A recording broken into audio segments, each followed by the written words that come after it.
O nosso tema de hoje é Lei de Causa e Efeito. Então, hoje, para fazer o nosso estudo, estão o Adilson Pinto, a Evolúcia Guimarães e o Sérgio Demo, ok? Então, os três estarão conosco para fazer o nosso estudo. Boa tarde a todos, sejamos todos bem-vindos, né? Mais essa tarde. Então, vamos começar as perguntas, e a primeira pergunta vai ser para o Sérgio. Olha, Sérgio, porque o Adilson não quer que comece por ele, tá? Então, vai ser por você. Então, a pergunta é a seguinte: o que vem a ser exatamente a lei de causa e efeito? Como saber que estou sofrendo os efeitos dela?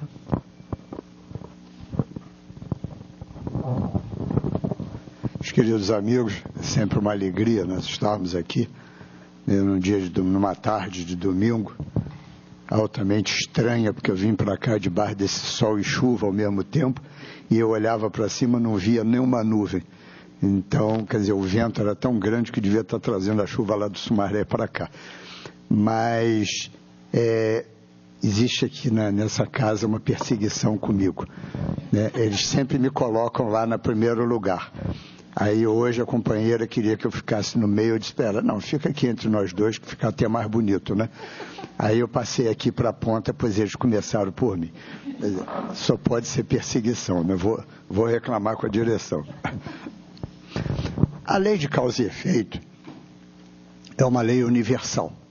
Ela existe, né? E na física é a lei de ação e reação, né? Tão bem estudada aí por Newton, Einstein e tantos outros mais, né? É aquela lei em que todos nós estamos sujeitos a ela desde quando entramos no reino hominal. Por quê?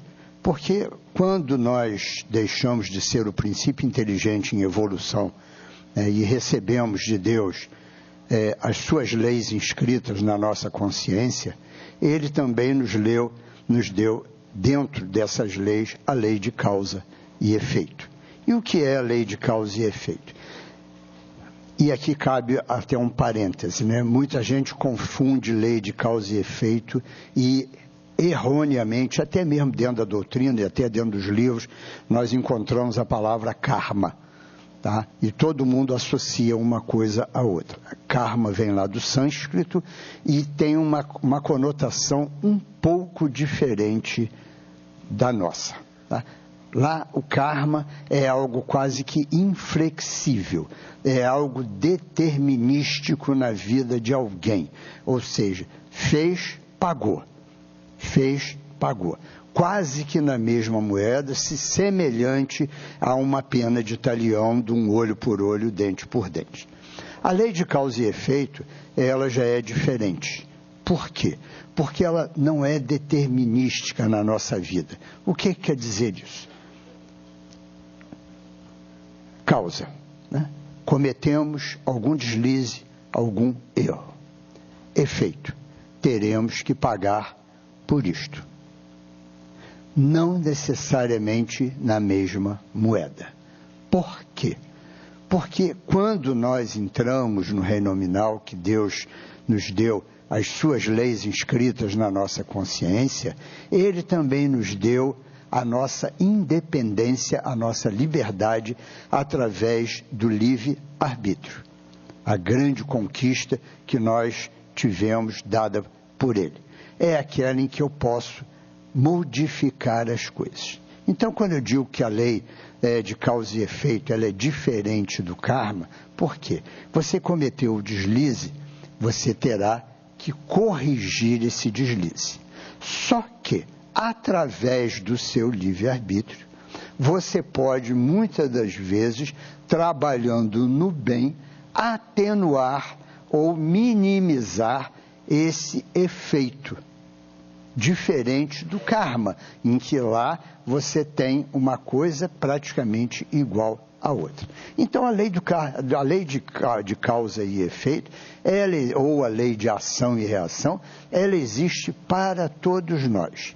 O tempo inteiro nós temos um juiz presente na nossa vida que chama-se a nossa consciência. E é ela quem vai nos julgar o tempo inteiro. Todos os nossos deslizes, todos os nossos erros, eles ficarão guardados. Como diz Emmanuel, é da lei que a dívida durma com o devedor. Então, enquanto nós não quitarmos, nós estaremos adiando uma solução. Mas é uma lei natural dentro de cada um de nós, dentro da nossa existência.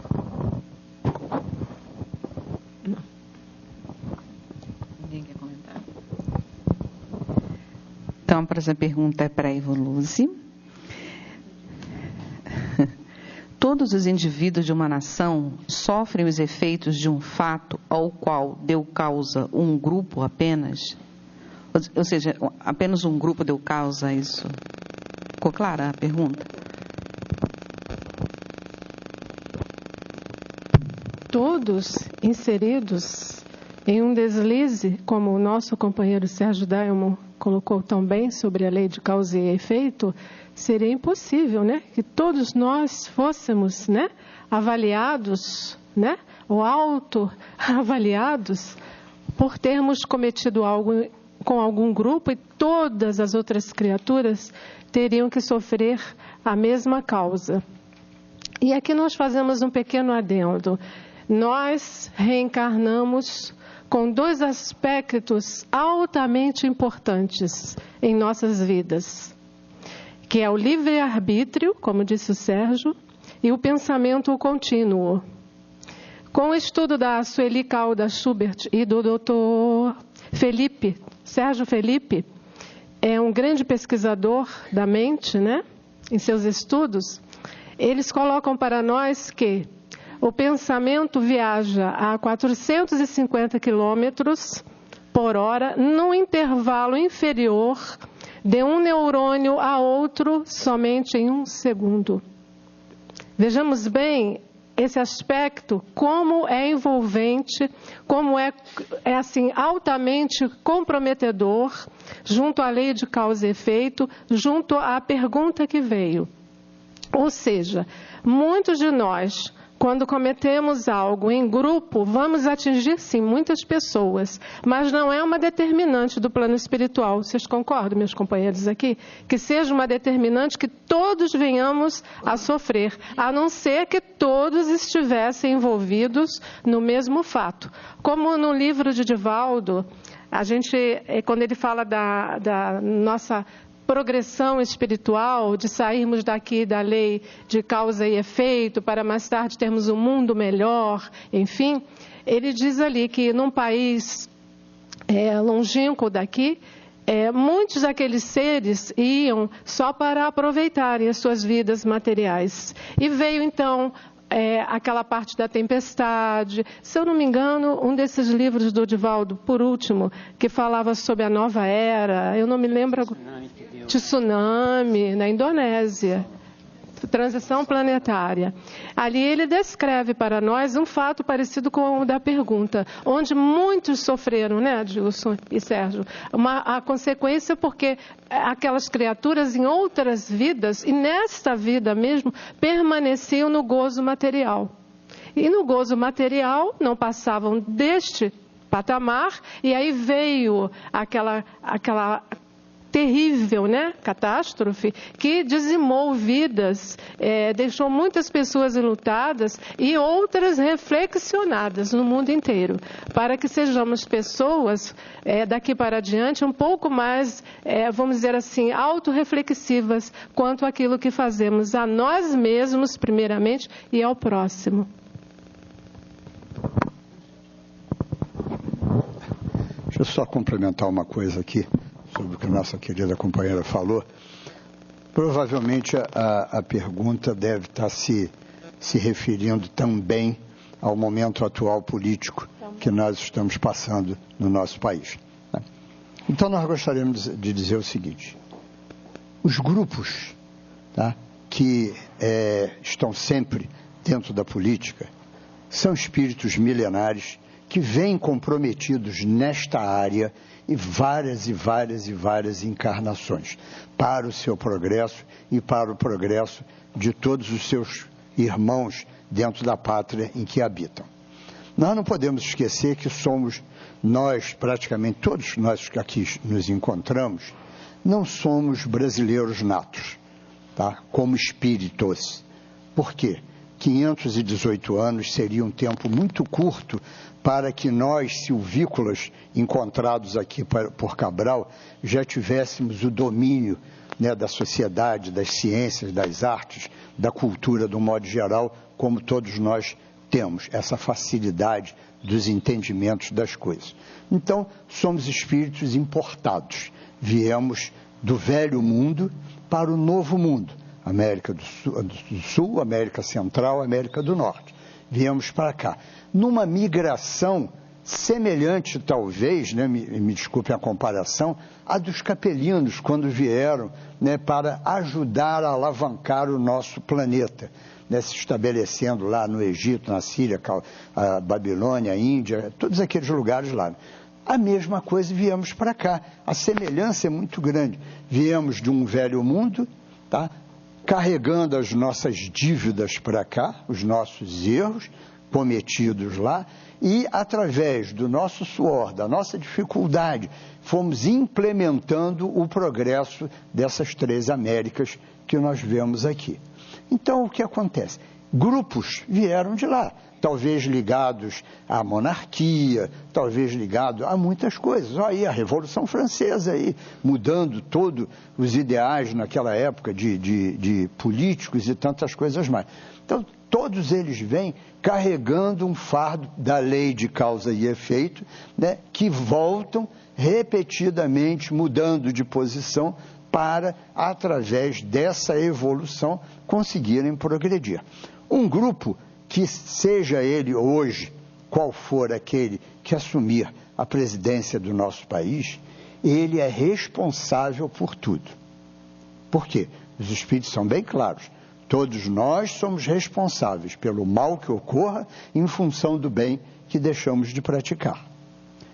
E nós, moradores desse país, nós temos 2 coisas aqui. Uma, aguentar as consequências, aqueles que apoiaram, seja quem for que subiu, aqueles que apoiaram, dependendo dos motivos pelos quais apoiaram, se foi por interesse pessoal, se foi por uma série de coisas, arcarão com as consequências, porque assumem o poder porque você tinha algum interesse neles. E você que não votou em A ou B, que foi o eleito, você também tem uma chance de progresso. Por quê? Você vai olhar o que aconteceu e vai trabalhar, continuando trabalhando, porque não importa aquele que assumir, o que importa é a condição fundamental para todos nós, trabalhar no bem. Eles já estão dentro do que ensina Jesus, a cada um segundo suas obras. A nossa tarefa, principalmente nós espíritas, que temos uma visão diferente da vida, que temos uma visão mais ampla de tudo, porque temos a lei de causa e efeito e temos a reencarnação nos explicando tudo isso. O nosso trabalho será sempre de pacificação, de amor ao próximo, de trabalho para corrigir dentro das nossas possibilidades os erros daquele que assumir o poder. Emmanuel, no livro Dinheiro, tá, quando analisando aquele texto em que apresentam a Jesus a moeda, e Jesus pergunta de quem é essa esfinge na moeda, e eles dizem é de César, e ele diz dai a César o que é de César. Emmanuel abre a mensagem dele dizendo assim: César não é Deus, então César não pode estar em todos os lugares. Compete a nós, né, fiscalizarmos, mostrarmos, cobrarmos aquilo que César precisa fazer. Então é essa a nossa tarefa, tá? Seja quem for aquele que assumir, nós temos uma destinação. Se vamos sofrer coletivamente, é sinal de que também a lei de causa e efeito coletivamente está atingindo a todos nós. Como eu disse, somos espíritos importados. O que trouxemos de lá para cá? O quanto precisamos nos moralizar? O quanto precisamos nos libertar da violência que trouxemos de lá?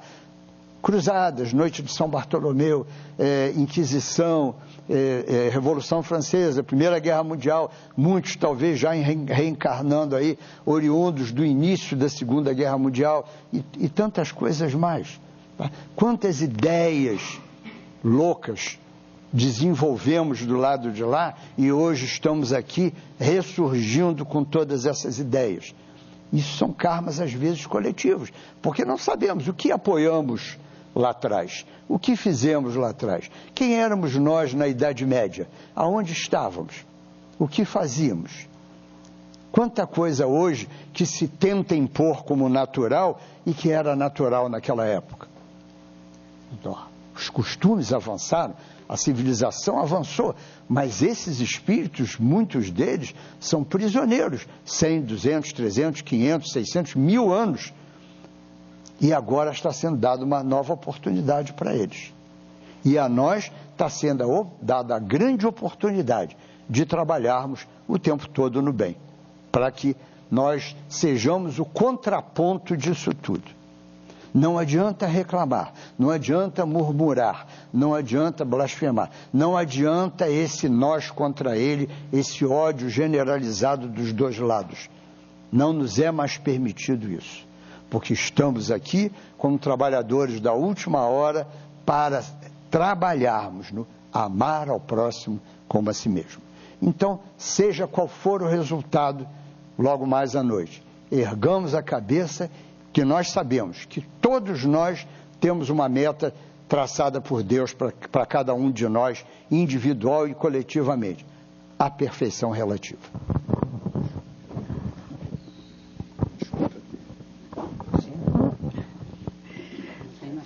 Tem sim. Não.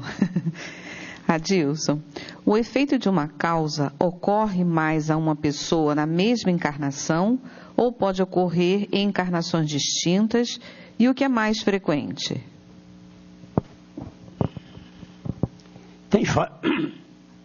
Tem fatos que ocorrem na mesma encarnação. Mas a maioria, cerca de 95%, é sempre na encarnação posterior. A gente tem a ideia do seguinte: o pessoal da Revolução Francesa, Marat, Robespierre, por exemplo, os crimes que eles cometeram foi na França, num determinado período. Muitos anos depois, eles vieram reencarnar, todos eles, aqui no Brasil.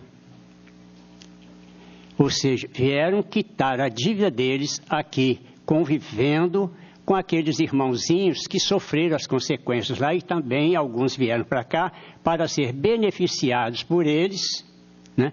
Porque a lei é o seguinte: estou com um bichinho do Ranran, que está danado aqui. Então, o que acontece? Você comete um erro, você, nessa encarnação, não se arrependeu, mas passa para o lado de lá. O seu espírito está livre do corpo, raciocina com mais facilidade. Aí, por pior que você seja, a sua consciência vai começar a mexer lá os pauzinhos e você vai começar a entender o seguinte: poxa, eu prejudiquei muita gente. Eu prejudiquei de várias maneiras vários companheiros que estavam no mesmo caminho que eu estava. Eu tenho de consertar esses problemas todos. O arrependimento começa a vir. Quando o arrependimento chega, aí vem a culpa. E a culpa não dá tranquilidade ao espírito lá no plano espiritual e dá a ele aquela necessidade de corrigir o erro. Então Deus, que é o Pai de amor, dá sempre as oportunidades para que nós possamos ressarcir aquela dívida. E esses irmãos vieram todos para o Brasil para poder aqui, né? Mas por que no Brasil? Por uma razão muito simples. Aonde Jesus implantou o evangelho dele? Aqui. Todos nós que viemos para cá somos privilegiados porque viemos por um país que Jesus escolheu para ser a pátria do Evangelho. Jesus não escolheu o Brasil para ser uma potência mundial, riquíssima, e dominar todos os povos. Da mesma maneira que o Espiritismo não veio para ser a religião universal. Muita gente pensa, o Espiritismo vai dominar o mundo todo, tal, vai se expandir. Não, não é isso. O Espiritismo veio para esclarecer as pessoas, porque nem todos nós temos o mesmo nível de entendimento. Eu entendo o Evangelho de uma maneira, a sua espírita, ela entende de outra, a mesma passagem ela já entende de outra, depende do conhecimento, da cultura que aquele espírito tem, que ele vai analisar os fatos e desenvolver o seu raciocínio.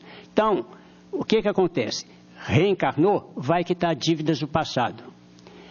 Agora, temos de trabalhar para que não cometamos os mesmos erros. Porque todo mundo chega aí, às vezes, toda palestra que eu assisto, os colegas dizem assim: o planeta Terra vai passar para planeta de regeneração. Olha, nós espíritos sentamos e esperamos. Olha, que beleza. Vamos esperar que eu vou ser feliz. Não vai adiantar, porque o planeta já está em fase de regeneração. Nós é que estamos atrasados na nossa regeneração. Nós comparecemos ao centro, estudamos, vou mudar a palavra, ouvimos as palestras a respeito das notícias do Evangelho, do Livro dos Espíritos. Viu que eu mudei a palavra. Eu ia dizer, estudamos. Não estudamos, não. Nós ouvimos, porque a maioria dos espíritas não tem sequer o Evangelho. O Livro dos Espíritos, teve uma vez que eu num determinado centro, não foi aqui, porque aqui todo mundo tem Livro dos Espíritos e Evangelho. Foi num outro centro. Eu perguntei, curiosidade, quem tem o Livro dos Espíritos? 6 pessoas levantaram o braço numa turma de 200 mais ou menos. Falei, como que vocês vão se regenerar se vocês não estudam a doutrina? Como vão dizer, eu sou espírita, eu estou sofrendo, como ele disse, é o meu karma. Não, não é seu karma não, é burrice mesmo. Porque se você já tem conhecimento da doutrina e continua errando, é burrice.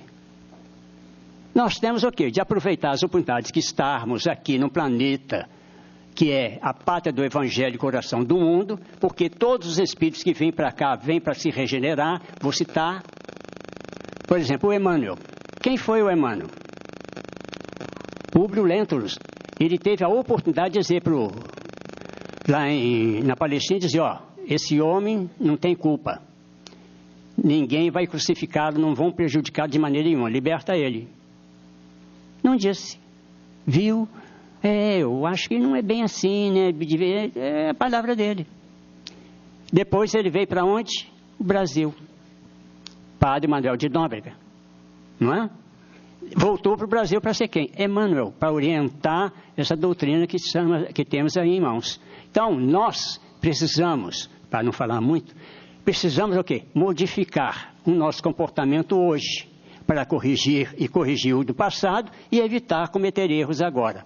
95% das oportunidades não são dadas agora, para quitar as dívidas do passado. Agora, os 5% eu posso diminuir ou aumentar.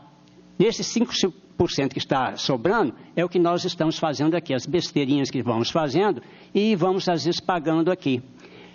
Eu adoro tomar um cafezinho e depois do cafezinho um cigarro. Aí vem o enfisema. É aí. Sérgio, há uma relação direta entre uma ação cometida e sua consequência? Por exemplo, se alguém mata, terá que ser assassinado?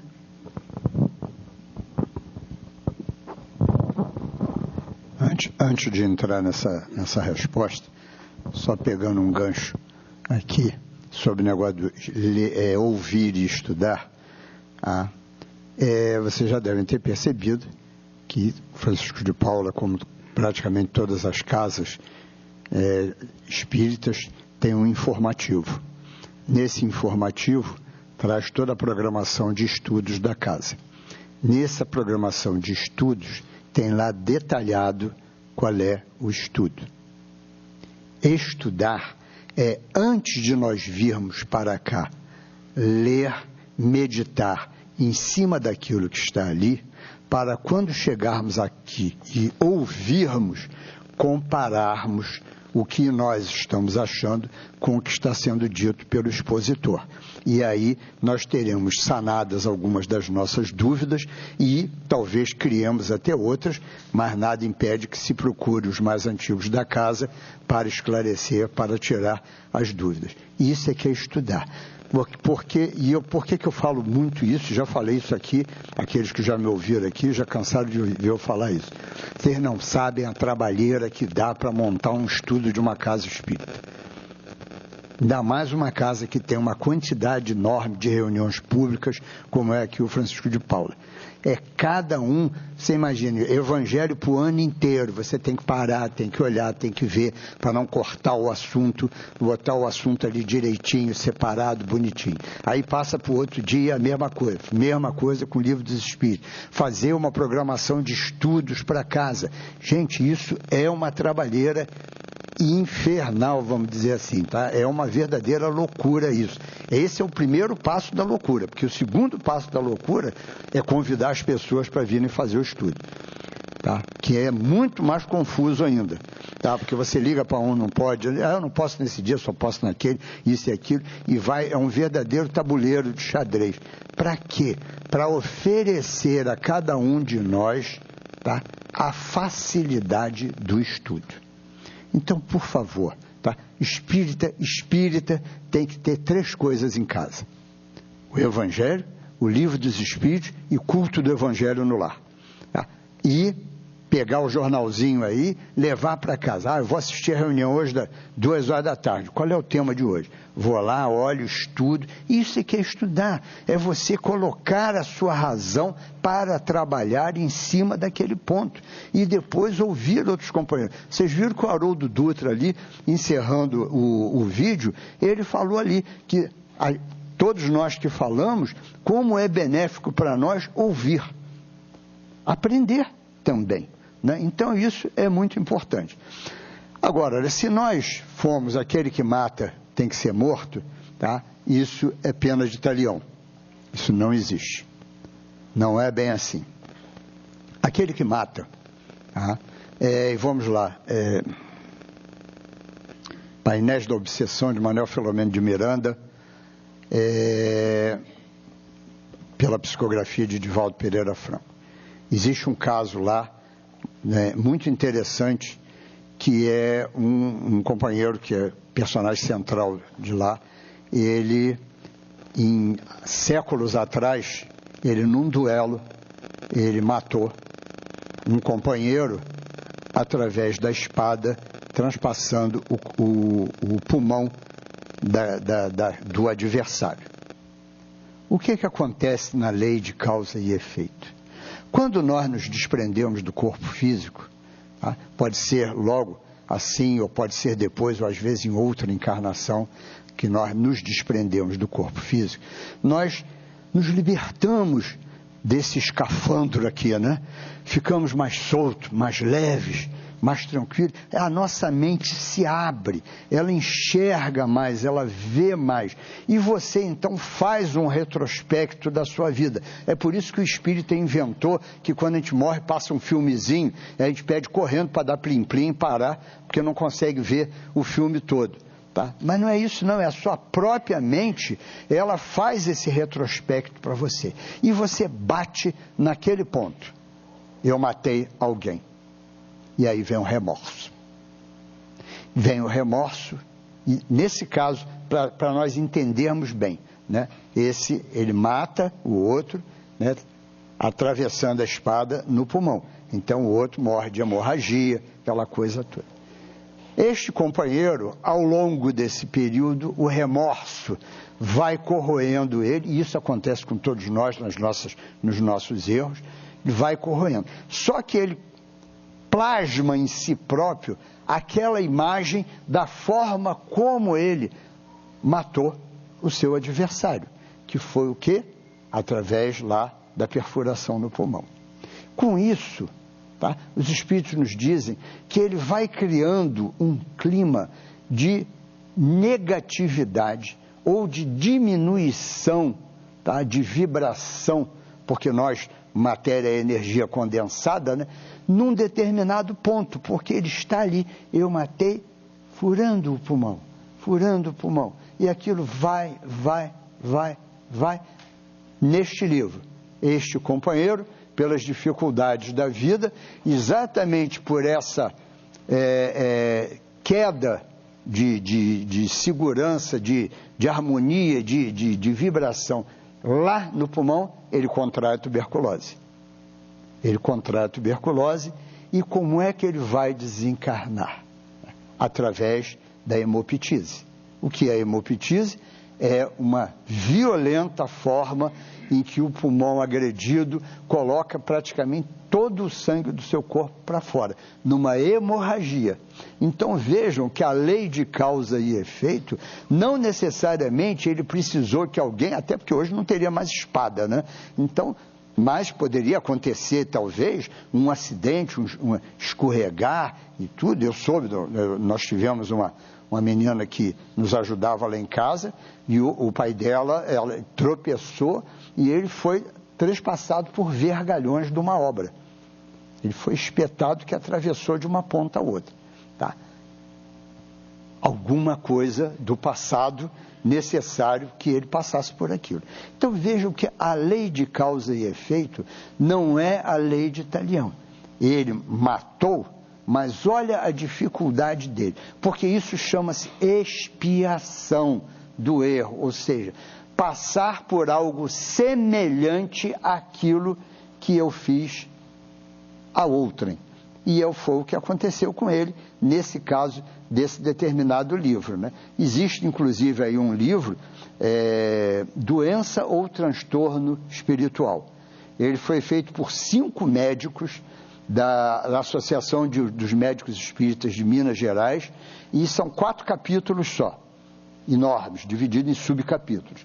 Eles têm toda uma análise clínica, médica, inclusive é um livro até que tem horas difícil de ser lido, porque só mesmo médico para entender determinadas passagens ali, tá? E depois tem a voz de Divaldo comentando o caso à luz da doutrina espírita. Tá? É um livro muito interessante, embora, eu sempre falo mesmo, embora o grau de dificuldade, imagina eu que sou engenheiro, ler um livro com negócio, ainda mais nesse caso da tuberculose, que é um tal de linfócitos, macrófatos, não sei mais o que, aí é que eu fiquei perdido naquilo tudo.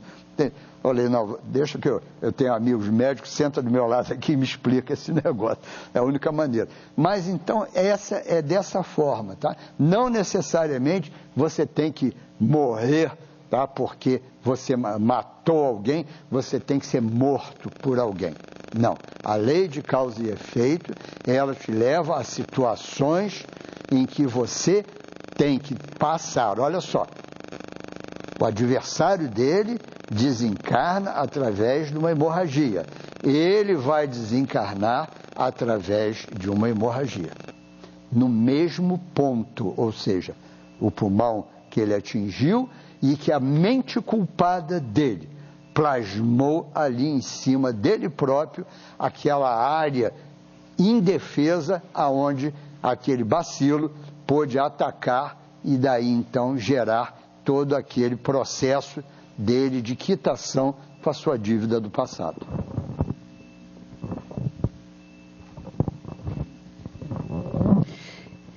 Evoluse.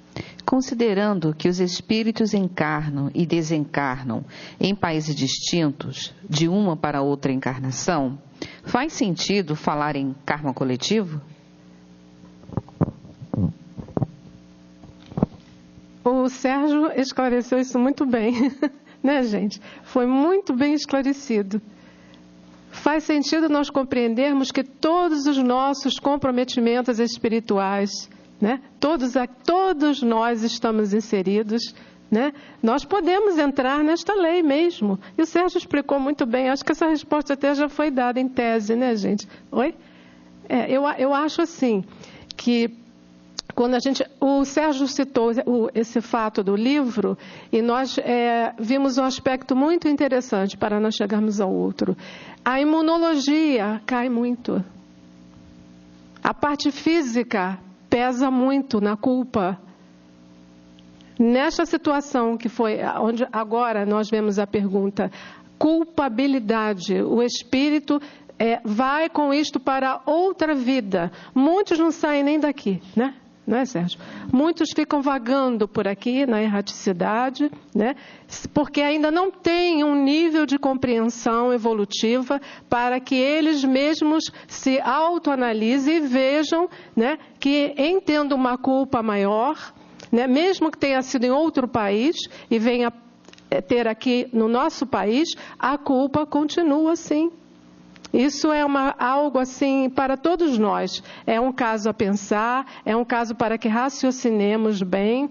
E maravilha que é estar num dia como hoje, atípico, né? Que é um dia atípico, é estarmos ouvindo sobre doutrina espírita. E como disse o Adilson, estudarmos a doutrina espírita, para que possamos, em analisando esses fatos que vêm lá de longe, de vidas pretéritas, e que agora, nesta vida, a gente pode ir lá no capítulo 5, né, do Evangelho, onde a gente vê causas atuais e anteriores às aflições. Nós vamos encontrar verdadeiramente as explicações para que possamos compreender que nem tudo é prova e expiação, e nem tudo é expiação e nem é prova. Para isso temos que compreender, abrir o livrinho, e como disse o Adilson, e realmente estudar. Como disse o nosso Sérgio Daimo também, estudarmos para que possamos compreender que toda ação tem uma reação, nesta vida e em outras vidas. É algo que nós não vamos poder alijar da nossa caminhada evolutiva. Nenhum de nós, em saindo daqui para as nossas casas, em visitas a outros lares, junto a outras criaturas, vamos verificando que dentro deste mundo em que vivemos, Brasil, estão inseridas almas diversas, como disse o Sérgio Daimo, e como disse o nosso Adilson, inseridos em problemáticas com as quais nos vemos ainda tendo que resgatar. Não com culpabilidade da pena de talião, como disse o Sérgio, de jeito algum, mas nós mesmos, com os atavismos, com as raízes que trazemos ainda do passado. E é algo que nos compromete atualmente também, vivemos nesse ir e vir, até que possamos nos libertar um dia.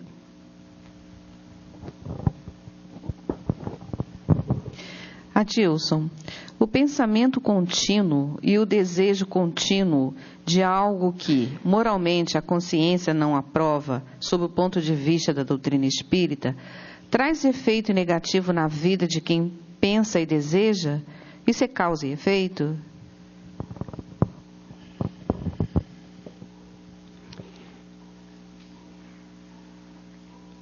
Autodescobrimento da Joana de Ângeles, ela diz o seguinte, que o nosso sistema celular, todo o nosso corpo, ele é composto de múltiplas células.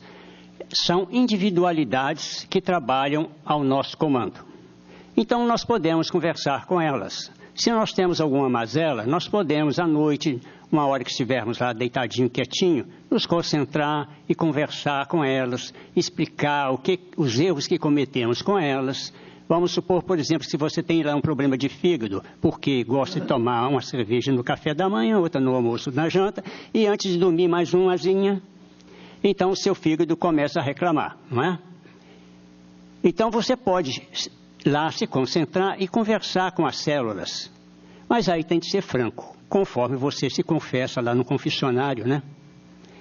Contar os seus pecadinhos, que está bebendo demais, que sabe que está danificando, perturbando o seu metabolismo, mas que você vai se modificar, mas precisa da ajuda delas. E faz aquela catarse ali, conversando com as suas células. Esse camarada está maluco. Não, não sou eu não, é a Joana de Ângeles que está falando. Então o que acontece? Nós podemos conversar com ela. Agora, como que nós conversamos com elas? Nós falamos? Não. Fechamos a boca e pensamos. Os nossos pensamentos, eles agem em todo o nosso sistema celular. Se nós pensamos coisas ruins, só coisas ruins, queremos nos vingar, guardamos mágoa, raiva das pessoas, todo o nosso sistema imunológico, os nossos linfócitos T e B, que são os responsáveis pela nossa defesa do nosso organismo, eles decaem de produção e torna-se a nossa defesa do organismo fica fragilizada. Por isso que pegamos, às vezes, quando damos sorte, uma gripezinha, ou uma pneumonia, ou uma outra coisa mais grave. É culpa do tempo. Não, eu tive contato com A, com B. Nada. São os nossos pensamentos que trazem esses problemas todos. Nós podemos transformar o nosso sistema celular de todo o corpo em colocá-los em harmonia e equilíbrio, simplesmente através dos nossos pensamentos. Vou dar um exemplo claro que todo mundo já experimentou. O médico me passou esse remédio. Eu chego em casa, primeira coisa, pego a bula e vou ler. Olha, mata a cobra, cura isso, mata isso, cura a unha cravada, mas dá queda de cabelo. Não dá. Não vou tomar isso não, porque dá tonteira, dá mais isso, então isso me faz mal. Toma para ver se não vai fazer mal. Eu tenho um parente que gosta de ler as bulas todas. Lê tudo. E o que é pior, o médico me receitou um remédio, losartana. Aquela bula gigantesca. Olhou, você já leu essa bula? Não, eu desconheço bula de remédio. Não leio. Não adianta. Eu vou ler para você, não. Se você ler, eu vou rasgar essa porcaria toda. Não adianta. Não, mas você precisa tomar conhecimento. Olha aqui no fígado, não quero saber do fígado. Eu quero saber da pressão arterial. Meu problema é a pressão arterial, não é o fígado. Se der algum problema no fígado, eu tomo um remédio para o fígado. Não é? Mas isso tudo é o quê? São os nossos pensamentos. Pensamos coisas boas, vivemos em harmonia. Quer ver? Outro exemplo. Você sai de casa feliz da vida. Está apaixonado, conseguiu uma namorada linda e maravilhosa. Aí você chega no serviço, tem 2 colegas brigando.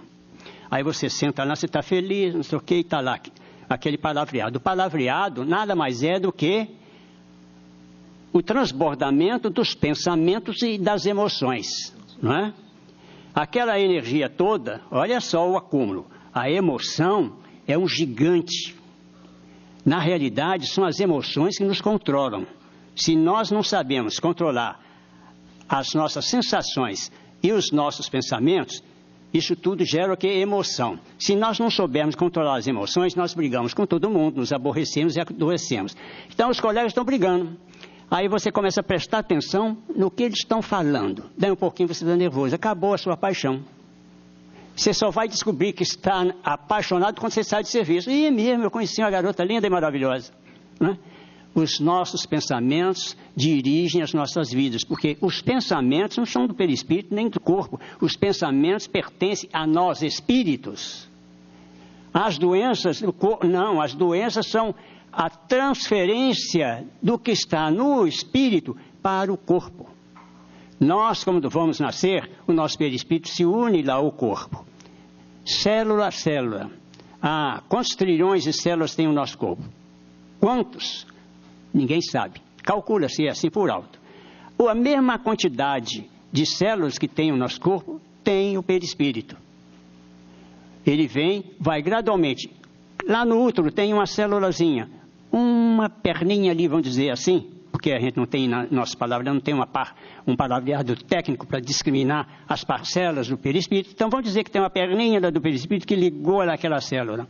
À medida que aquela célula vai se desenvolvendo, formando um embrião, aí o perispírito vai se ligando. Só vai completar a sua ligação aos 4 anos de idade, depois que já nasceu, 4 anos de idade. É quando todo o conjunto celular do corpo está formado, aí o perispírito está todo ligado. A partir daquilo ali, é formado como? Pelo espírito. É o espírito que comanda o perispírito para a formação daquilo. O que acontece? É pensamento. Ainda vou dar uma novidade para vocês. Antes dos 4 anos, até os 3 anos e pouco, beirando os 4, você não deve falar nada de besteira para a criança, porque o espírito não está totalmente ligado ao corpo. Se você falar, você é um transtorno na minha vida, olha, quando chegar mais tarde, vai haver o reflexo disso aí que ficou guardado lá, porque o espírito vai ouvir e vai dizer, eu sou um transtorno. Ele está ouvindo, ele está entendendo o que você está falando para ele. É que o corpo, o cérebro não está totalmente formado, então ele não pode se manifestar, mas tem a reação dele. Vou contar um casinho para vocês do Divaldo. O Divaldo acabou de fazer uma palestra e as pessoas vão cumprimentar, né? E uma senhora, junto com o marido e a sogra, foram cumprimentar e ela falou, Divaldo, eu posso fazer uma pergunta? Eu falei, pode. O que houve na encarnação passada que a minha filha não me aceita? Ela nasceu, não mamou no peito, foi mamadeira, né? Até hoje, ela vai fazer 4 anos, nunca falou mamãe. Ela fala papai, vovó, vovô, todo mundo. Mamãe, não. Nunca vai no meu colo. Quando eu pego, ela chora. E desde pequenininha, botava ela no colo, começava a chorar, espernela. O que eu fiz? Ele virou e falou, olha, a Joana de Anjos está dizendo que não foi no passado, foi nesta. Não, foi no passado. Não, senhora, foi nesta. Como foi o parto? Correu tudo bem. Meu marido assistiu, meu pai assistiu, minha mãe assistiu. O médico foi excelente. Foi tudo bem, tudo bem.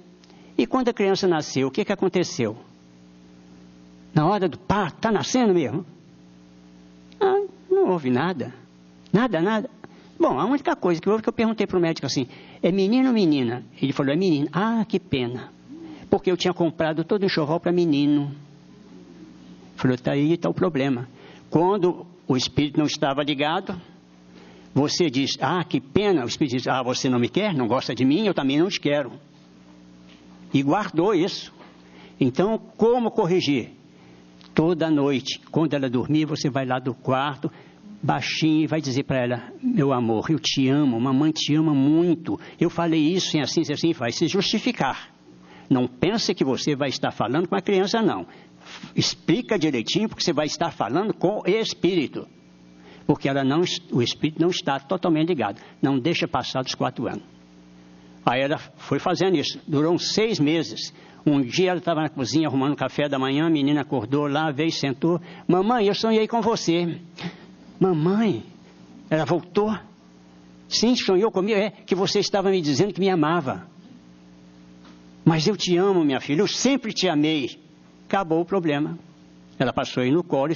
Agora vocês vejam como o espírito escuta e guarda as mensagens. Todo mundo entendeu, não? Sérgio, é verdade que o Brasil também recebeu muitos franceses que já eram espíritas?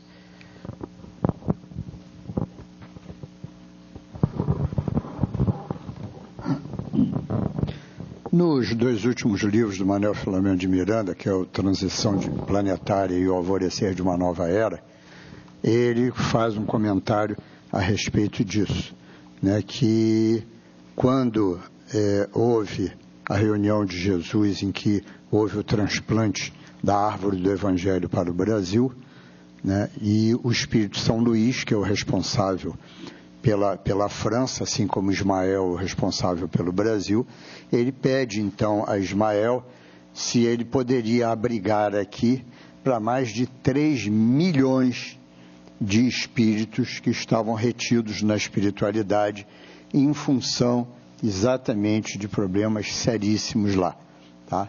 E os problemas seriam a noite de São Bartolomeu, que, quem não sabe, foi quando Catarina de Médici manda que se matem todos os huguenotes, ou seja, os protestantes de França, porque achavam que eles eram uma ameaça para o reinado dos filhos dela, né? Então, vejam, é uma carnificina assustadora. Uma pálida ideia disso está na trilogia da Ivone Pereira, Nas Voragens do Pecado, Cavaleiro de Lumière e o Drama da Bretanha, em que mostra todo o desdobramento, a lei de causa e efeito, né? 3 livros, 3 gerações do mesmo grupo de espíritos e, no último, a preparação para uma futura reencarnação daquele mesmo grupo. mostrando os erros e acertos, a reincidência nos erros de tudo aquilo dali. E ela dá uma pálida ideia do que teria sido aquilo lá, né? A Revolução Francesa, nós vemos, né, o Adilson já até comentou aqui sobre a reencarnação de vários dos envolvidos com aquilo lá. Hoje, o que se comenta dentro do Espiritismo é que, e me parece também dito através do Divaldo pelo Manuel Filomeno, eu não li, só ouvi alguém comentando, acho que num vídeo no YouTube, é que hoje, dessa quantidade toda de franceses aí, para mais de 10 ou 20% deles, estariam reencarnados nas lides espíritas, ou seja, seriam hoje expositores, dirigentes de casas espíritas espalhadas pelo Brasil inteiro. Tem uma lógica nisso, tem uma lógica, principalmente os ligados à Revolução Francesa. Por quê? A Revolução Francesa foi o campo das ideias, né? E todos nós que estamos aqui dentro da doutrina espírita, estamos reformando o nosso campo das ideias. Então, provavelmente isso, há uma correlação certa nisso tudo aí. É mais fácil hoje que esses companheiros estejam aí trabalhando dentro da doutrina espírita, porque, gente, olha só, a doutrina espírita chega no Brasil no final, né, de 1880, 90, 60, aliás, 1860 e pouco, né, 1860, né?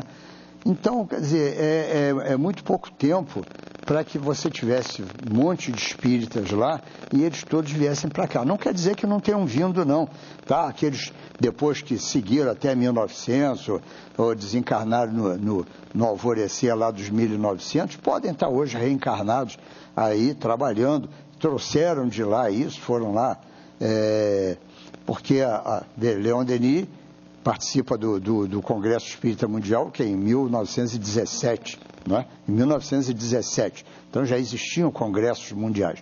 Quantos já desencarnaram daquela época e que poderiam estar aí, mais novos hoje, reencarnando dentro da doutrina?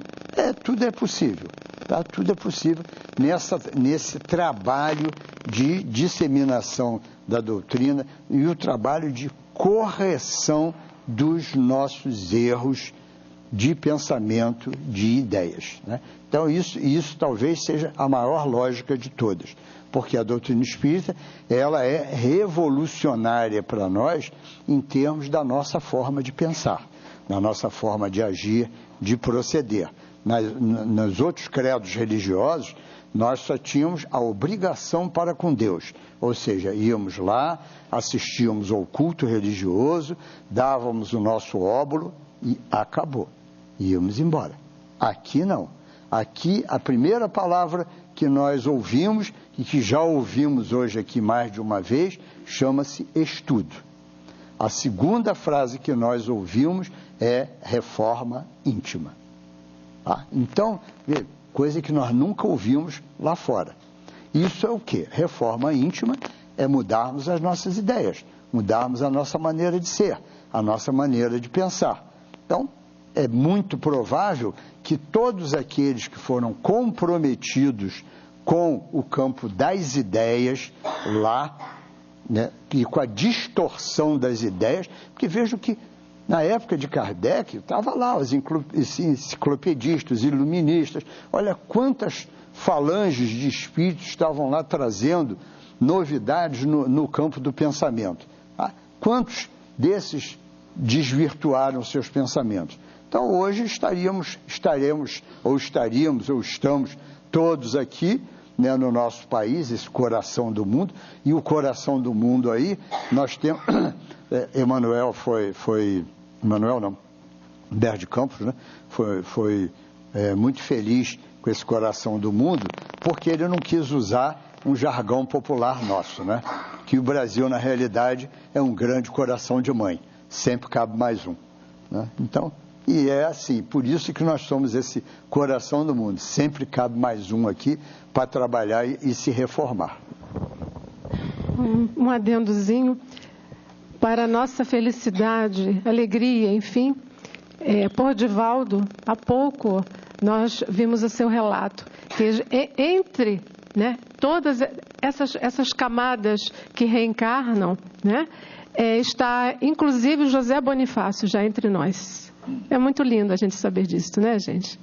E outros que estão voltando para serem os dirigentes da nação futuramente, já estão aí. Em contrapartida a tanta coisa que a gente escuta pelo lado negativo, não é? Então nós temos que sentir muita felicidade e vibrarmos melhor para um planeta futuramente melhor. Obrigada.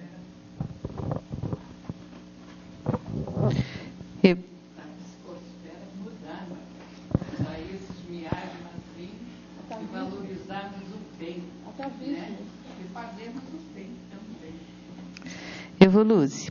A lei de causa e efeito possui relação com o padrão vibratório e conhecimento do espírito?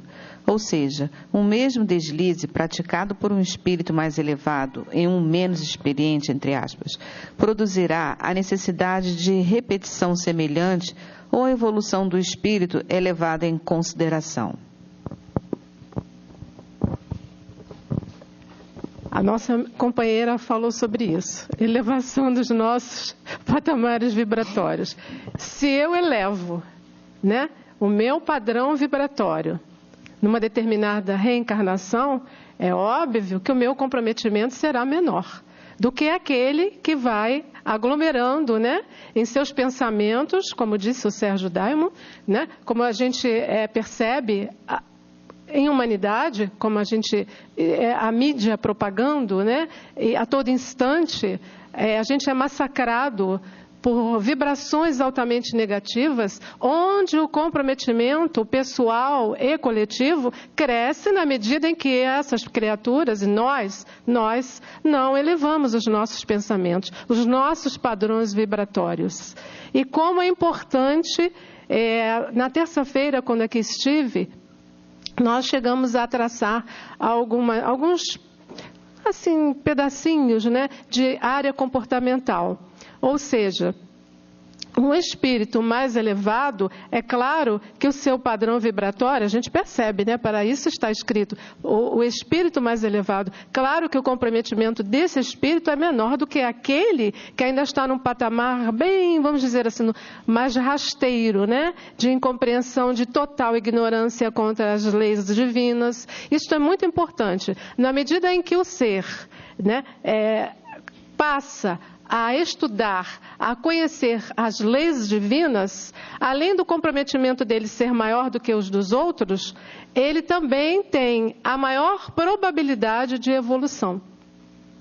Se eu tomo conhecimento das leis divinas, como é diferente daquele que é ignorante? Eu vivenciei um fato, gente, há pouco, muito interessante, onde eu faço a unha, que ela não é acrigel, não, ela é Evoluse mesmo, é Acrevoluse.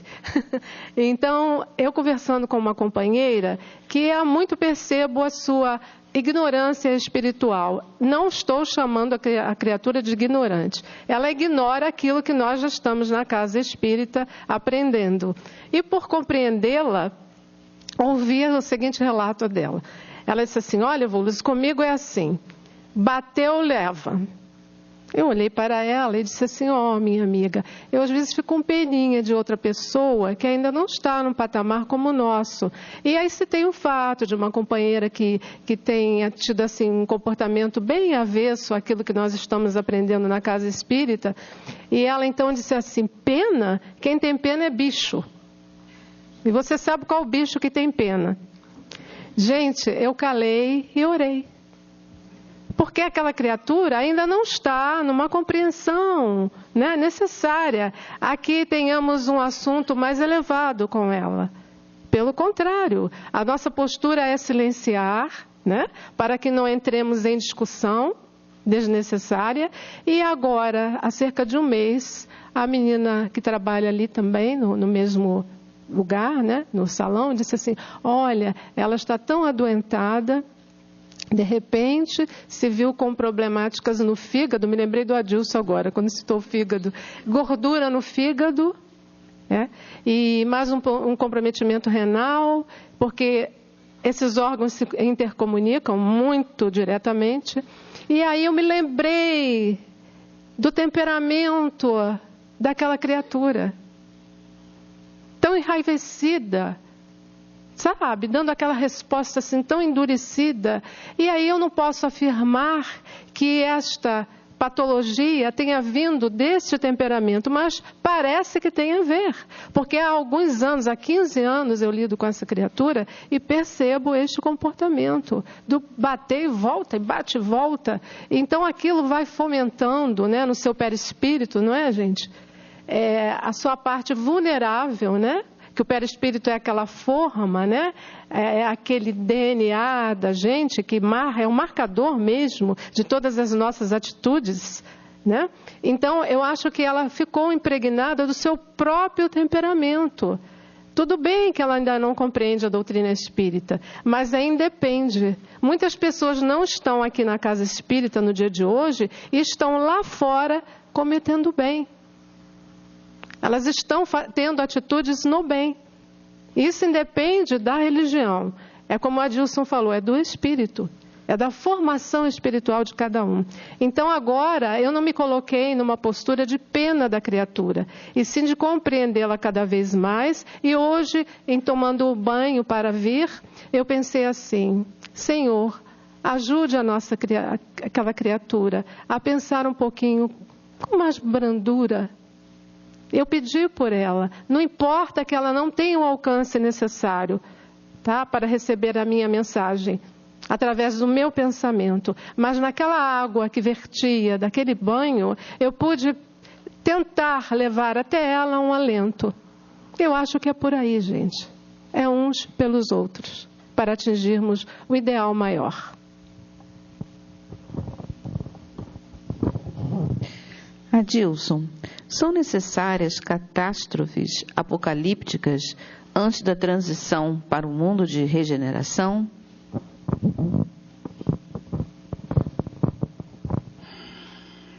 Essas catástrofes são decorrências das nossas ações. Não é o plano espiritual que quer, vamos provocar terremoto, vamos provocar isso. É que a gente ainda não consegue entender a força que é o pensamento. Se o dia que nós conseguimos entender que tudo que acontece é decorrência dos nossos pensamentos, que as ações são as consequências dos nossos pensamentos, dos nossos desejos. Então, tudo isso vai formando uma crosta que chega a interferir, porque olha só, tem um livro do Manuel Filomeno, logo nas primeiras páginas, ele diz assim: os chefes desses movimentos nocivos ao planeta Terra, à humanidade, não estão aqui na Terra, estão lá. Esse grupo todo essa quadrilha que ainda tem aqui dentro do Brasil, o chefe não é o A, o B, o C, não. O chefe está do lado de lá. Porque eles lá no umbral também organizam reencarnações dos seus asseclas aqui. Tem muitos governantes políticos aí que estavam lá pelo umbral, pertencentes a essas falanges, e vieram para cá com reencarnações organizadas pelo pessoal lá do umbral. Peraí, não é Deus que dá a oportunidade? Sim, é. Então, como deixa o pessoal do umbral organizar a reencarnação? Justamente para poder ajudar a esses irmãozinhos que estão lá no umbral precisando de evolução. Coloca-os aqui num grupo mais coeso e evoluído para que ele sirva de exemplo para ele. E eles aproveitam essas oportunidades para retirar aquele irmão do domínio daqueles chefes que estão lá.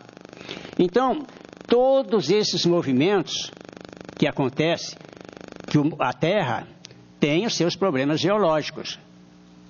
Tem lá os terremotos, isso aí é uma transformação do próprio planeta. Mas a gravidade desses problemas todos é uma decorrência das ações do ser humano e dos pensamentos do ser humano. No History Channel, tem um documentário intitulado O Mundo Sem Ninguém. Não sei se alguém já viu.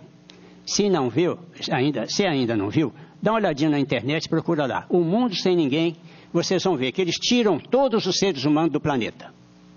Em 50 anos, a vegetação começa a dominar as calçadas, as ruas, invadir as casas. Para encurtar, vamos lá, 500 anos, o planeta, os rios já estão com a água límpida, aqueles riachos que haviam secado já estão funcionando normalmente, vegetação para todos os lados, as casas já caíram, já não existe mais nada, os carros já foram destruídos, pontes, tudo que era de ferro deu ferrugem, já voltou à terra. Os prédios que ainda estão mais ou menos em pé vão acabar caindo, porque o concreto começa a rachar, entra a umidade, o ferro enferruja, cai tudo. E o que acontece? Os animais, em princípio os ratos e as baratas, olha, cresce uma comunidade imensa, porque tem muita comida. Mas quando a comida acaba, a mata já cobriu várias regiões, já surgiram vários predadores, muitos pássaros, muitos animais que estavam praticamente extintos, retornaram. E os ratos e as baratas são obrigados a ir para o mato para buscar comida. E servem de comida para os animais, os predadores que lá estão. Então, o próprio planeta harmoniza, equilibrar a população toda que existe ali. Não tem ser humano para destruir. Mais mata, mais umidade é evaporação, mais chuva, mais água. Então, em 500 anos, o planeta está lindo e maravilhoso. Por quê? Já é o planeta de regeneração. O planeta sabe o que está fazendo para transformá-lo em regeneração. Como eu disse antes, nós é que estamos atrasados com a regeneração. Ah, Deus, isso aí é ficção científica. Os cientistas sentaram lá. Não, eles simplesmente observaram o que aconteceu em Chernobyl. A radiação queimou todas as plantas, os animais, só não pegou ser humano porque eles fugiram de lá. Mas destruiu tudo. 20 anos depois, mata para tudo quanto é lado, flores lindas e maravilhosas, assim de pássaros de vários matizes. Até o lobo, que estava praticamente extinto na região, já tem diversos. E a filmagem mostra lá aqueles porcos selvagens andando com aqueles 10, 12 filhotinhos lá, tudo bonitinho. Os animais ressurgiram. E foi aí que eles tiveram a ideia de retirar o homem.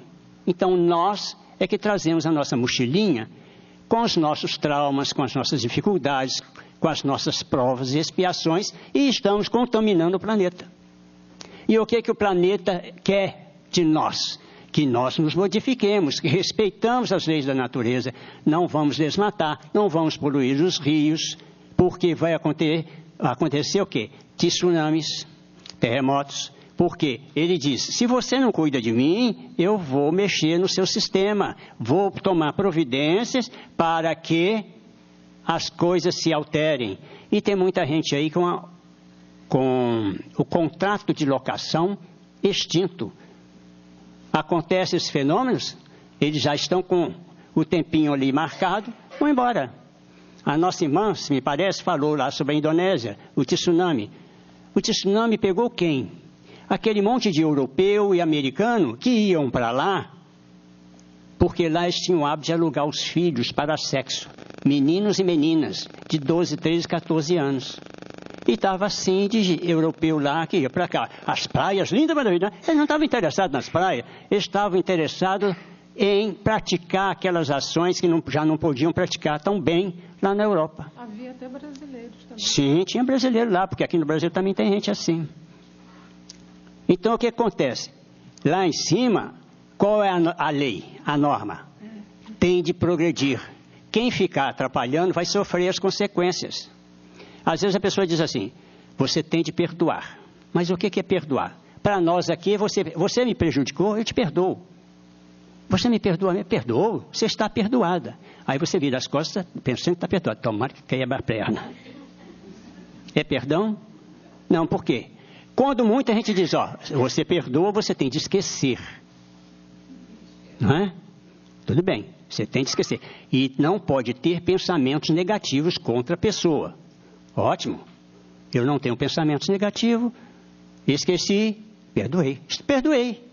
Mas lá para o patrão não é assim não. O perdão, quando eu sento lá, faço a oração, peço perdão, Sim, meu filho, eu te perdoei. Mas você tem de ter o quê? Tem de corrigir o que você prejudicou e tem de quitar essa dívida bonitinha. Não é porque Deus me perdoou, agora eu posso fazer novamente, eu tenho de me modificar. O perdão dele é diferente do nosso. O nosso, simplesmente, nós gostamos de quê? Eu te perdoo, da boca para fora. Mas aí eu não posso ter pensamento negativo e tenho de esquecer a ofensa. Faço isso. Agora, nós analisamos o quê? Qual o grau dessa ofensa? Vamos supor, normalmente se diz assim, o homem está casado, a mulher trair, desculpe trair. Isso não tem perdão. Eu vou fazer o contrário, porque normalmente o homem que faz isso, né? A mulher descobre que o marido tem um amante. Ele diz, meu amor, me perdoe. E você diz, meu amor, está perdoado. Qual é a gravidade? Qual foi o grau de emoção, de sentimento que atingiu a pessoa? Isso é individual. Olha só, é individual. Porque tem pessoas que, meu marido me traiu, eu fazia a mesma coisa. Não deu bola. Mas tem pessoas que a vida dela se modifica totalmente. E às vezes entra em depressão e tem problemas seríssimos o resto da vida por causa daquela ofensa que teve. Então, o grau da ofensa e o perdão tem de estar acompanhado de evolução, porque se você não conseguir dominar as suas emoções, não conseguir entender que ele errou porque é infantil, porque é atrasado, você não tem condições de ter tranquilidade para viver o resto da vida. Você fica preso àquele amargor daquela decepção que sofreu. Então, nós, aqui na Terra, encontramos grande dificuldade no perdoar justamente por isso. Agora, vou voltar lá nos transtornos do planeta. É uma consequência da evolução do próprio planeta. O planeta tem, determinados locais, tem aquelas placas lá que correm para um lado ou para o outro. Aquilo quando cria problema, terremoto. Um terremoto no mar, próximo de um país, vai provocar um tsunami. Mas tudo isso, lá de cima, eles olham, deixa acontecer, porque tem um grupo de irmãos que tem que passar por essa prova. E isso tem de ser exemplo para o que os outros têm. Porque, na época, por exemplo, que Jesus veio, às vezes a gente pensa assim, Palestina, posso esticar um pouquinho? A Palestina era igual a cidade de Minas, lá do interior. Todo mundo se conhece. Olha, meu amor, esqueci a minha carteira lá no bar do São Manuel. A semana que vem eu vou lá e pego. Você vai lá, está no mesmo lugarzinho, ninguém mexeu. Não é? Nós não era. Tem um livro do Flávio Joséfo, são 1.700 páginas. Ele tem umas 200 páginas falando do Velho Testamento. Vem lá desde a criação do mundo até determinado período. Daí para frente, tem 1.200 páginas, mais ou menos, das guerras judaicas. Era uma carnificina, uma mortandade terrível em toda a Palestina. Aí você vai dizer, mas não eram 12 tribos, todos filhos do mesmo pai? Sim, uma tribo, Benjamim e Judá, ficaram cá embaixo, no sul da Palestina. Um brigava com o outro, que era de cima, brigava com os samaritanos, brigava por lá, e formava aquele exército para matar. Cortava a cabeça, cortava a mão, tá. Era o tempo todo assim. Agora, vocês imaginam Jesus andando por lá, aquela região. Vou dizer, a ousadia de Jesus dizer assim, você tem de perdoar, não uma vez, mas 7 vezes, né? O Pedro perguntou, não, Pedro, 7 vezes, 7 vezes. 70. Aí o que acontece? 490. Para aquele povo que está acostumado com humilhação, um traiu o outro assim na maior cara de pau. Não tinha ladrão? Tinha. Eles organizavam em grupos, às vezes de 500 mil pessoas, invadiam a cidade, tomavam tudo. E ainda obrigavam os moradores a pagar lá, vamos chamar de dízimo. Como que Jesus conseguia dizer, ensinar o perdão, o amor? E nós até hoje não aprendemos. Jesus veio e mostrou, num processo, numa mistura de grandes dificuldades, ele demonstrou. Então, o que o planeta espera de nós? Que nós respeitemos as leis naturais. E nós não estamos respeitando. Nós poluímos os rios, os mares e tudo. O que acontece? O próprio planeta se revolta. Não sei se você sabe, a Lua, cada ano, ela se afasta da Terra 4 centímetros. Então, esse afastamento provoca movimentos da Terra.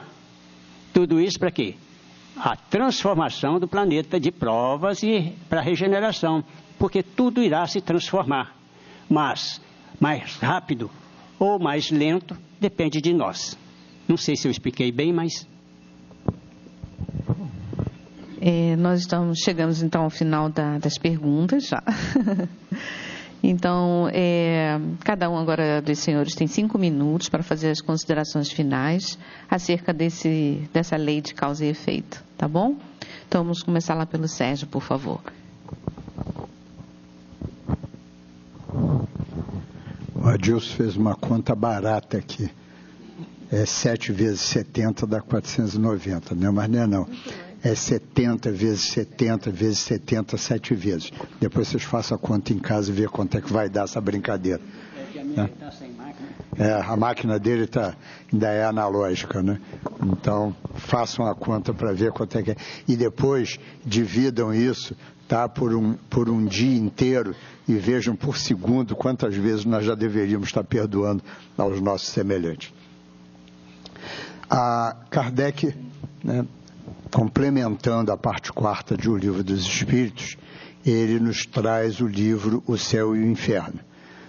Hoje aqui nós demos uma pincelada na lei de causa e efeito. Nós poderíamos passar aqui vários domingos só conversando a respeito da lei de causa e efeito e todas as suas consequências, né? Abordamos algumas coisas em termos individuais e em termos coletivos. E em termos coletivos, nós lembramos aqui de 2 coisinhas que foram faladas. Uma foi uma pergunta em que disse que se a pessoa nascer em vários países, se ela participa de karma coletivo, né? Ou da lei de causa e efeito coletivo. Participa porque nós, ao longo do tempo, nós reencarnamos já em vários países, mas talvez a origem da nossa dívida esteja muito mais lá atrás, tá?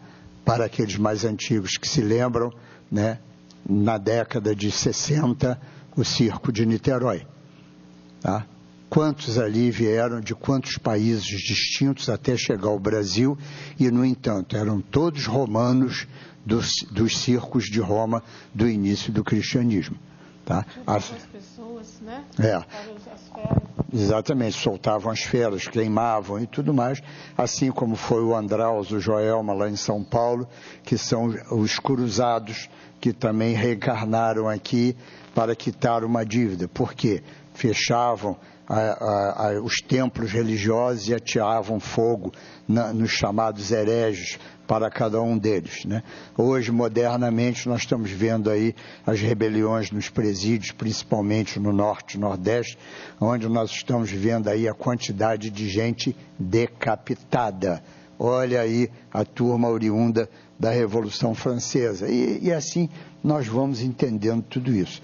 Então, os resgates coletivos, eles acontecem, tá? Não necessariamente, às vezes, por uma determinada... não tem nada a ver com a nossa origem. Tem a ver, sim, com a origem da nossa falta. Senão, somente dessa maneira, nós podemos entender, por exemplo, por que todo aquele povoado de Mariana foi destruído. Né? Por que alguns anos atrás...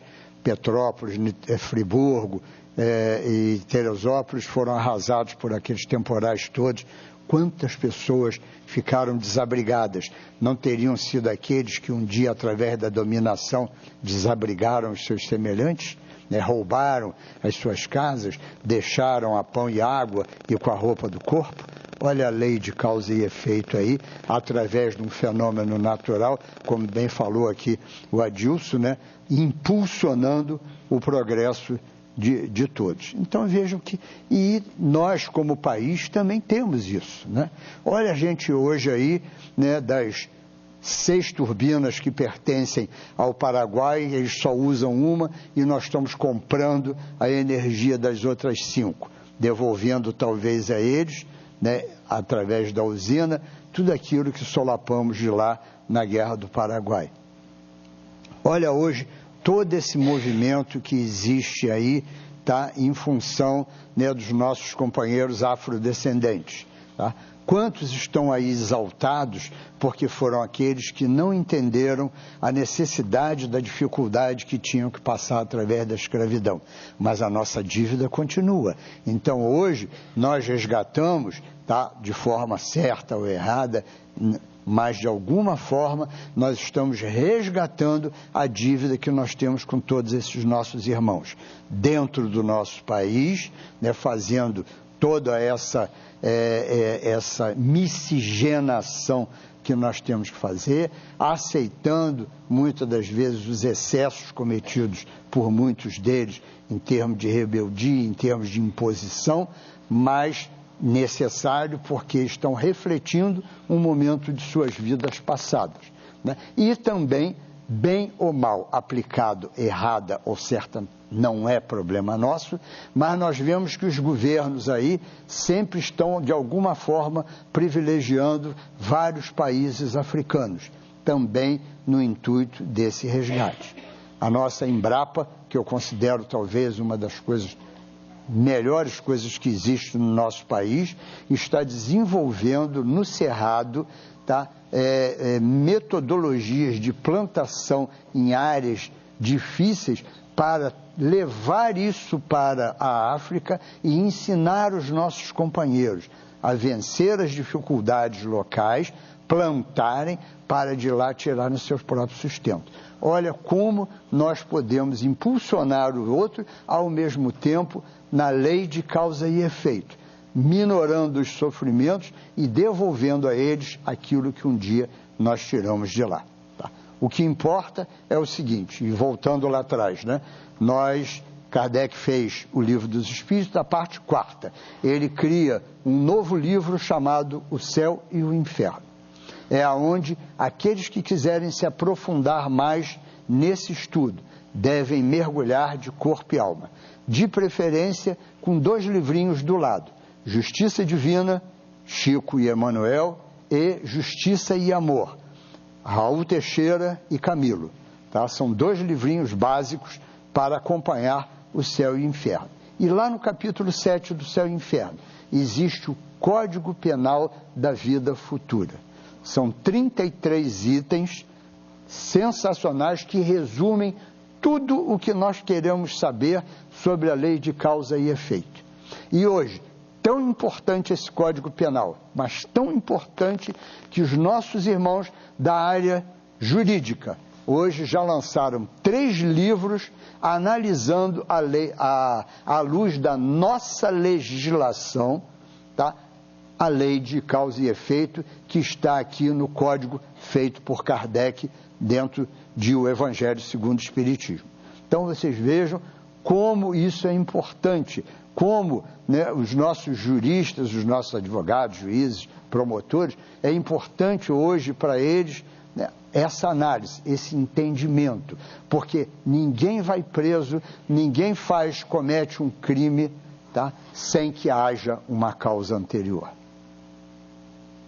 Então, desta forma, nós temos que olhar para a humanidade. Dessa forma, nós temos que olhar para a vida. Mas, acima de tudo, em todos esses livros que nós citamos, tem uma coisa fundamental em todas as páginas de Emanuel, de Camilo, seja de quem for. O trabalho no bem é a única coisa que faz com que nós as nossas penas sejam diminuídas, que as nossas penas sejam redimidas muitas das vezes. Então, o trabalho no bem, isso é o mais importante.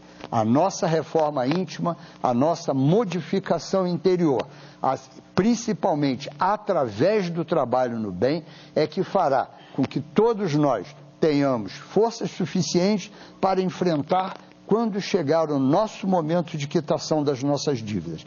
Mas mais acima de tudo, estaremos ali o tempo todo, com a mão estendida para aquele que ainda não conhece, para aquele que tem dificuldades, ajudando a cada um deles, assim como Jesus foi ajudado ao carregar a sua cruz.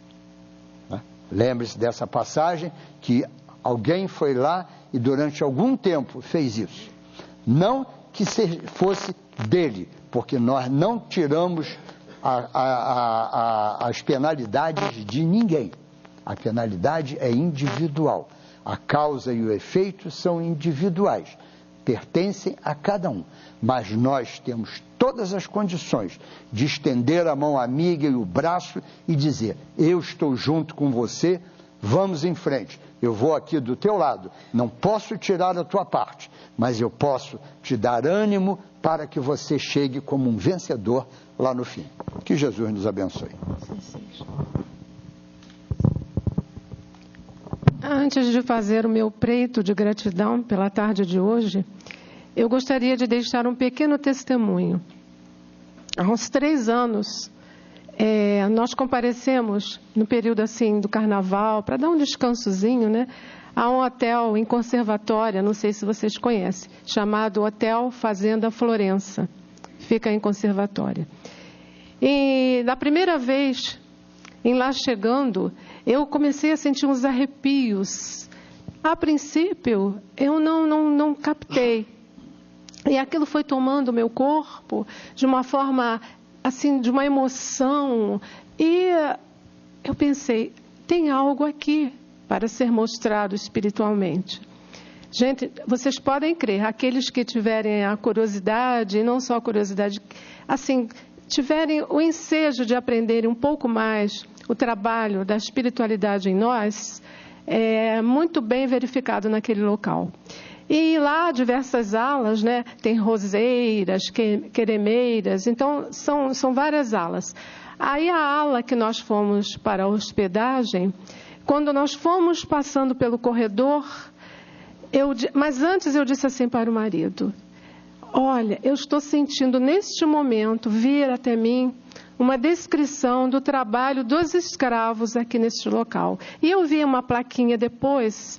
Esse hotel é do tempo ainda da corte portuguesa, quando veio para o Brasil. Princesa Isabel esteve ali e tudo mais. E aí, quando nós fomos caminhando pelo corredor para tomarmos o local realmente em que iríamos nos hospedar, eu pude verificar os pilões, aqueles pilões assim no corredor do hotel. E veio a resposta do que eu já havia percebido: o trabalho dos escravos. Muito, muito intenso naquele local. E aí no dia seguinte, para corroborar melhor o testemunho da gente, veio um senhor e eu perguntei para ele qual o horário da visita do hotel, a descrição. Ele disse: uma pena, já aconteceu, mas devo lhe dizer que foi muito bonito, inclusive o trabalho dos escravos. Ele dizendo para mim, confirmando. E ali atrás tem até um cemitério deles. Aí eu fui perceber os arrepios que eu sentia. Aquela vibração ainda de almas ali presentes, meus amigos. Ainda ali presentes. E quem arrematou, que é um dentista, eu pude ver através da sua psicosfera, nitidamente, quando olhei para ele, uma pessoa maravilhosa, pude perceber que ele estava ali com um comprometimento com aquelas almas. Por isso que ele arrendou aquele hotel. É uma história que não daria para contar agora, nesse momento, mas vários detalhes eu pude observar durante os dias em que ficamos ali hospedados. E isso aí é para que a gente cada vez mais agradeça ao plano espiritual, não é? Termos esses lampejos, né, de percepção espiritual. E neste momento eu gostaria de fazer o meu preito de gratidão a Deus, principalmente, a Jesus, à espiritualidade amiga, que nos propiciou na tarde de hoje esse reencontro de almas, que nós aqui não estamos por acaso, muitos de nós já convivemos em outras vidas, estamos aqui uns para com os outros, vibrando dando nosso ouvido amigo, nosso olhar amigo, para que entrelacemos cada vez mais as nossas almas, neste oásis de bênçãos que a espiritualidade neste momento derrama sobre todos nós. Que a paz, a harmonia de Deus esteja conosco hoje e sempre. Muito obrigada a todos e obrigada aos companheiros também que estiveram junto a mim.